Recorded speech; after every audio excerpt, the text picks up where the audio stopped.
एक लड़के ने शादी के लिए लोन लिया था बैंक से, और उस लोन को जब नहीं चुका पाता है तो वह बैंक में जाता है और बैंक मैनेजर, जो लड़की थी, महिला मैनेजर थी, उससे शादी कर बैठता है। दरअसल दोस्तों, एक स्कूल टीचर होता है, उसकी शादी होने वाली थी, और शादी जैसे होने वाली थी तो वह, जैसा कि मैंने बताया, बैंक से लोन लेता है और लोन 4 साल तक वह भर नहीं पाता है। जब 4 साल तक घर भर नहीं पाता है तो बैंक से नोटिस आता है, तो वह टीचर अब बैंक में जाता है मैनेजर से मिलने के लिए, और जैसे वहाँ पर जाता है तो वहाँ पर तो महिला मैनेजर थी। और फिर दोस्तों, उसको देखकर वह जो करता है, बड़ा ही एक तरह से यहाँ पर यह जो कहानी है, भावुक कर देने वाली कहानी है, और इससे हमें जीवन की बहुत सारी सच्चाइयों का पता चलता है कि जीवन में कभी भी किसी भी बात का घमंड नहीं करना चाहिए, और दूसरे इंसान की रिस्पेक्ट उतनी ही करनी चाहिए जितना दूसरा इंसान हमें प्यार करता है। क्या हुआ था, पूरी कहानी जानेंगे। नमस्कार, मैं हूं सुदेश कुमार और मेरे गोपाल चैनल में आपका स्वागत है। यह घटना उत्तराखंड के देहरादून के अंदर घटित होती है। देहरादून के अंदर एक अमित नाम का लड़का रहा करता है, जो कि प्राइमरी टीचर है, सरकारी गवर्नमेंट लगा हुआ है। उसके माता पिता हैं घर में, और अमित है। बड़ा खुशहाल परिवार है। अमित शादी के योग्य हो रहा था, ऊपर से सरकारी नौकरी भी थी। तो माँ बाप अमित के लिए लड़की ढूंढने लगते हैं। लड़की ढूंढी जाती है, एक लड़की जिसका नाम होता है साक्षी, और वह लड़की भी सरकारी जॉब की तैयारी कर रही थी। तो जो माँ बाप होते हैं अमित के, वह कहते हैं कि कोई बात नहीं है, हमारा बेटा सरकारी नौकरी में लगा हुआ है, बहू आएगी वह भी तैयारी कर लेगी, किसी न किसी जॉब में वो भी लग जाएगी। तो यहाँ पर इन दोनों का रिश्ता तय कर दिया जाता है। अब जब रिश्ता तय होता है तो लड़का लड़की को पसंद करता है, लड़की लड़के को पसंद करती है। दोनों एक दूसरे की तरफ देखते हैं, फ़ोन नंबर आदान प्रदान हो जाते हैं। और अब काम से जैसे फुर्सत मिल जाया करती तो अमित और उसकी होने वाली पत्नी साक्षी, दोनों के बीच में फ़ोन पर बातें हुआ करती, और घंटों घंटों तक इन दोनों के बीच में बातें चला करती हैं। साक्षी जो कि सरकारी एग्ज़ाम की तैयारी कर रही होती है, तो अमित जो टीचर होता है वह उसको बहुत सारी चीज़ें बताता कि वो चीज़ पढ़ो, ये टॉपिक पढ़ो, वो एग्ज़ाम में आ सकता है। तो साक्षी का बड़ा मन लग रहा था कि होने वाला पति इतना सपोर्टेड है, शादी तो इससे ही होगी। धीरे धीरे कुछ समय गुजरता है। अब जो शादी के दिन होते हैं वह नज़दीक आने लगते हैं, और जो अमित होता है, वह जो सरकारी टीचर होता है, वह अपने माँ बाप से कहता है, मम्मी पापा मैं दहेज बिल्कुल नहीं लूँगा, क्योंकि लड़की के पिता पर जोर पड़ेगा, और लड़की का पिता कहाँ से दहेज भरेगा, वो इतने अमीर नहीं है। तो माँ बाप कहते हैं, बेटा जैसा तेरी मर्जी वैसा करो। अमित कहता है कि मैं अपने पैसों से, यानी कि कर्जा लेकर, यानी कि लोन लेकर, अपनी पत्नी के लिए सारी सुख सुविधाएं पैदा कर दूंगा, और बाकी बाद में सारे लोन की किस्तें जमा कर दूंगा। तो यहाँ पर जो अमित होता है, अपनी पत्नी के सुख का ख्याल रखते हुए वह एक गाड़ी ले लेता है, जिससे कि पत्नी के पिता को दहेज में गाड़ी ना देनी पड़े। खुद लोन पर गाड़ी ले लेता है, घर का सामान, फर्नीचर वगैरह वह खरीद लेता है लोन के पैसों से। तकरीबन 10 लाख रुपए का उसने लोन लिया था, और जो चीज़ें शादी में मिला करती हैं दहेज में, वो सारी चीज़ें वह अमित अपने पैसों से, यानी कि लोन लेकर के अपने घर में खरीद लाता है। और उसके बाद दोस्तों कुछ कर्जा भी वह लेता है, उसके ऊपर कुछ कर्जा भी चढ़ जाता है। अब तो वह खुश था, कोई दिक्कत नहीं थी। घर में साक्षी के लिए एक गाड़ी भी ले आया था। अब दोस्तों यहाँ पर क्या होता है, साक्षी एग्ज़ाम में बैठती है, और साक्षी एग्ज़ाम में क्लियर हो जाती है, पास हो जाती है। अब साक्षी एग्ज़ाम में पास हो जाती है, और वह सरकारी बैंक में मैनेजर लग जाती है दोस्तों। अब जैसे वह मैनेजर लगती है, खुशी का ठिकाना नहीं था। घर वालों को बताती है, पूरे घर में खुशी का माहौल था। अब इधर पति को भी पता लगता है, वह भी बहुत खुश था। लेकिन साक्षी के घर में अब अलग ही खीर पकने लगती है।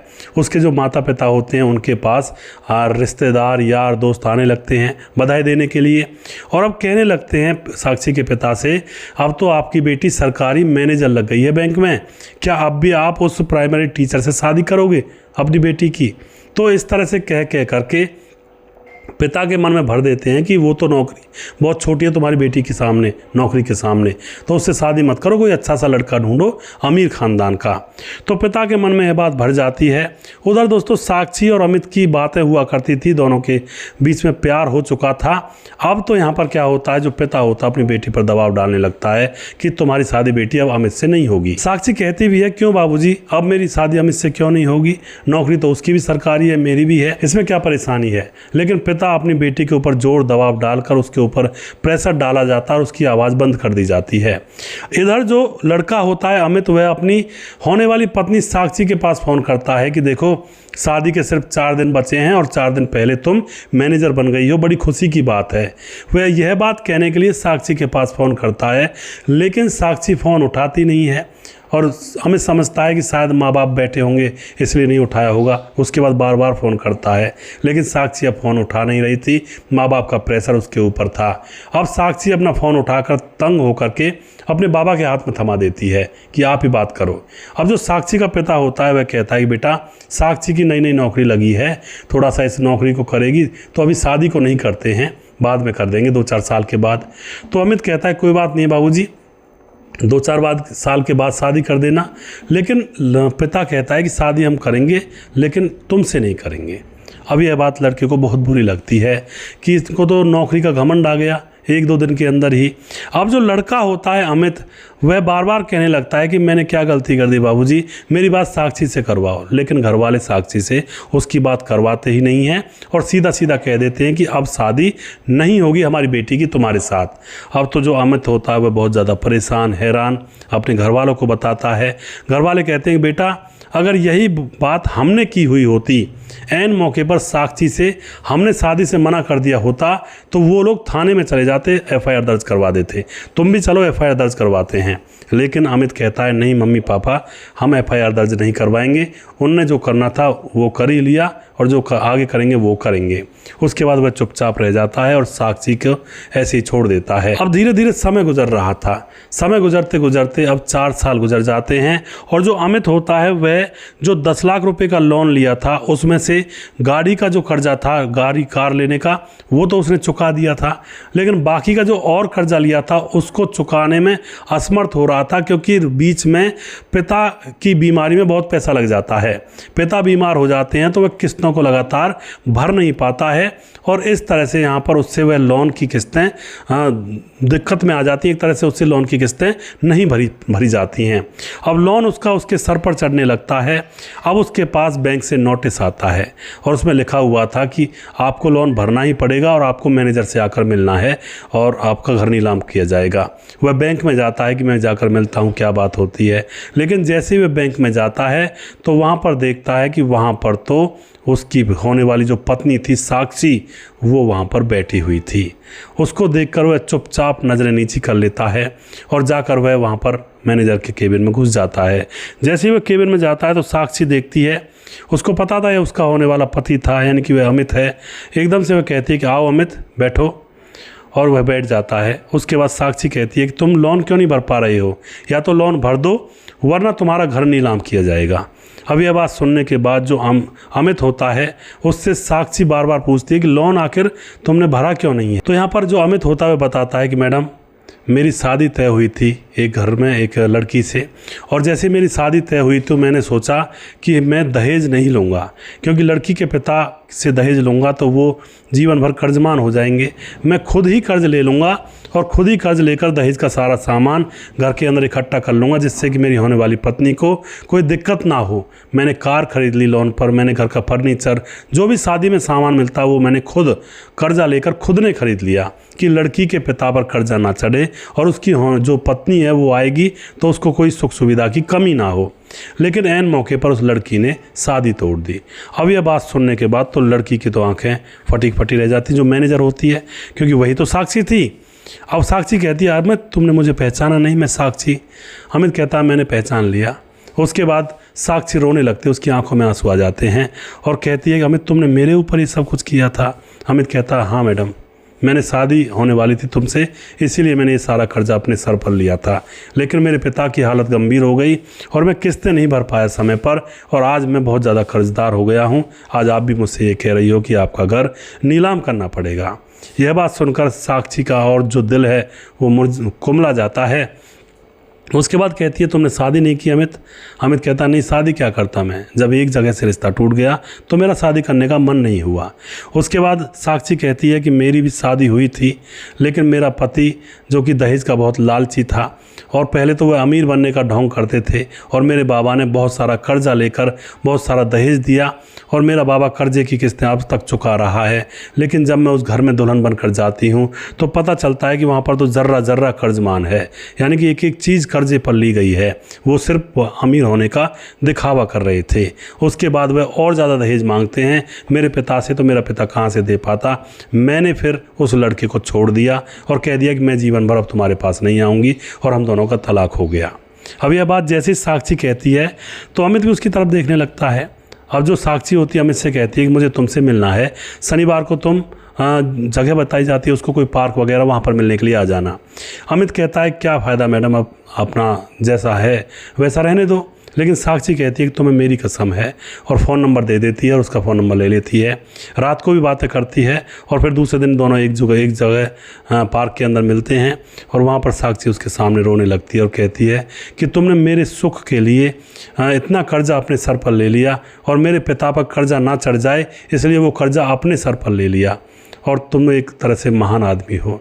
एक मेरा पति था जिससे मेरी शादी हुई थी, वो उल्टा मुझसे कर्जा मांगने लगा था, दहेज और ज़्यादा मांगने लगा था, जबकि मेरे पिता ने उसको बहुत सारा दहेज दिया था और ये मेरी पिता की गलती थी, माँ बाप की गलती थी और मैं बिल्कुल तुमसे दूर नहीं होना चाहती थी, लेकिन मेरे ऊपर प्रेशर बनाया गया था।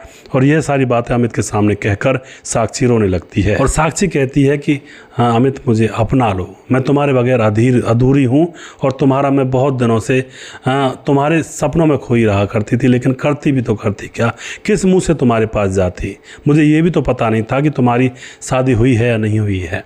अब ये बातें जब होती हैं तो अमित भी आँखों से आंसू भर लाता है और कहने लगता है साक्षी मैंने जीवन में एक ही लड़की से प्यार किया था और वो तुम थी और तुम्हारे घर वालों ने हम दोनों को अलग कर दिया था।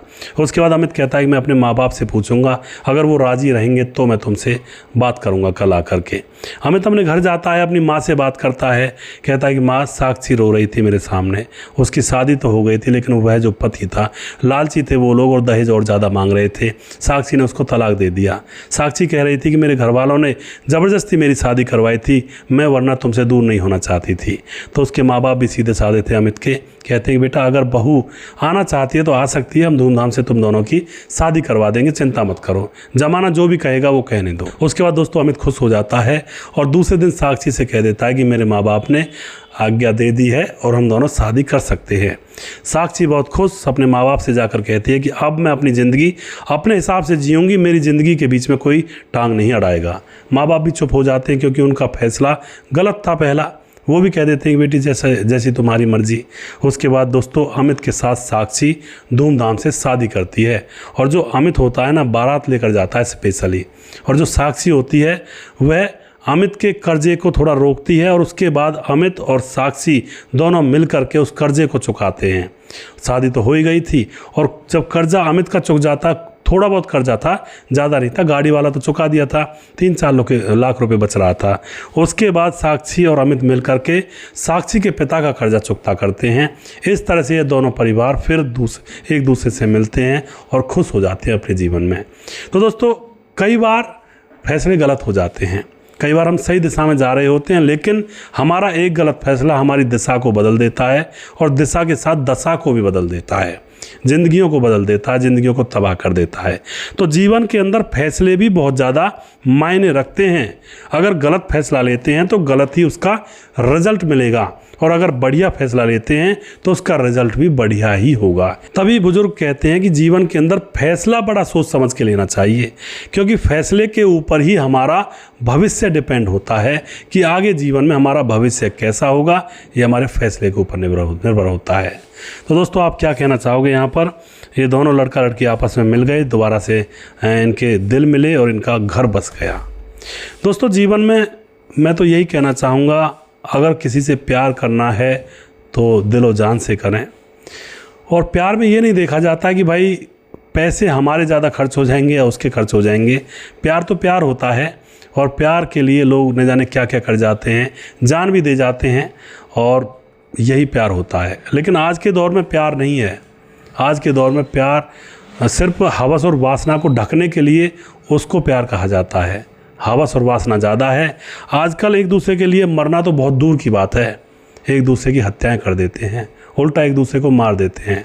वरना तो प्रेमी प्रेमिका एक दूसरे की खुशी के लिए अपना जीवन तक बर्बाद कर देते थे, जो असली प्रेमी प्रेमिका होते थे। लेकिन आज का दौर बहुत बदला हुआ है। प्यार तो कहीं ढूंढने से नहीं मिलता, सिर्फ लिबास पहनाया हुआ है। हवस और वासना को प्यार का लिबास पहनाया हुआ है, असली प्यार कहीं नहीं है।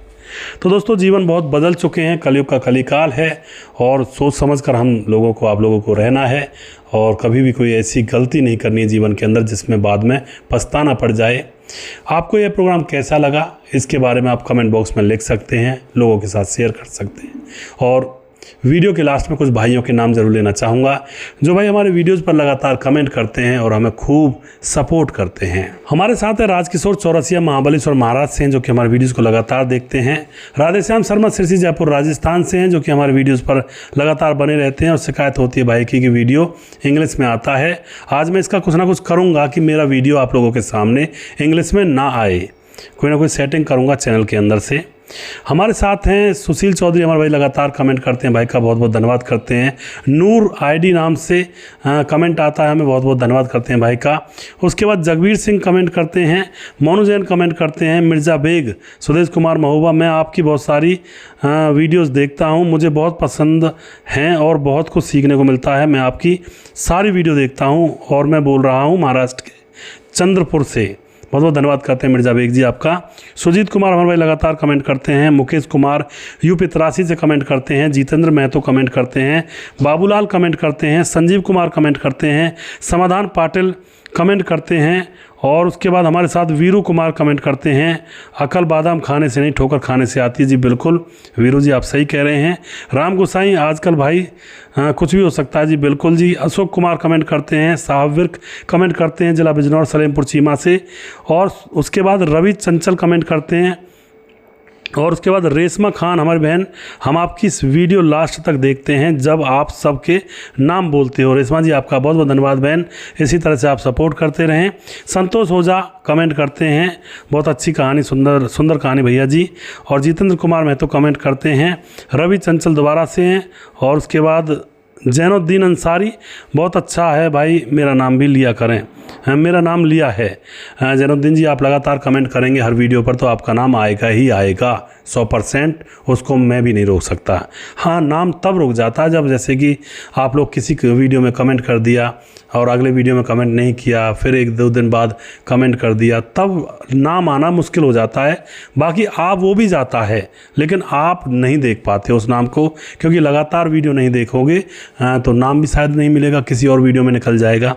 तो एक तो लगातार कमेंट करेंगे और लगातार वीडियो देखेंगे तो आपका नाम आपको सुनने में ज़रूर मिलेगा वीडियो के अंदर, ये मेरा वादा है, उसको मैं भी नहीं रोक सकता, वो लेना ही पड़ता है। उसके बाद कुलविंदर मान हमारे भाई कमेंट करते हैं।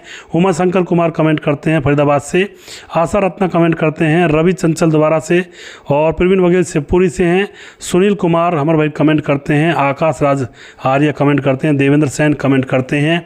मोहम्मद मोफिल कमेंट करते हैं। और उसके बाद कैलाश चौधरी हमारे बड़े भाई, बहुत दिनों में कमेंट आया भाई आपका, आप लगातार बने रहा करें और हमें अपना आशीर्वाद देते रहा करें, जिससे कि हम काम करते रहें। कह रहे हैं बहुत अच्छी सीख मिलती है आपकी कहानी सुनने के बाद। कैलाश चौधरी, कल्याण, महाराष्ट्र। कैलाश जी बहुत बहुत धन्यवाद आपका। वीरू कुमार हमारे भाई कमेंट करते हैं। और भी जो भाई रह गए हैं जिनके कमेंट मेरे पास नहीं आ पाए हैं और जो कमेंट नहीं कर पाए हैं वीडियोज़ में, तो आप कमेंट करें, आपका नाम मैं अगले वीडियो में ज़रूर लूँगा और ज़रूर आपसे यहाँ पर बात करने की भी कोशिश करता हूँ मैं दोस्तों। और अगला वीडियो बहुत जल्दी फिर से लेकर आऊँगा। तब तक आप खुश रहें, सावधान रहें। जय हिंद, जय भारत।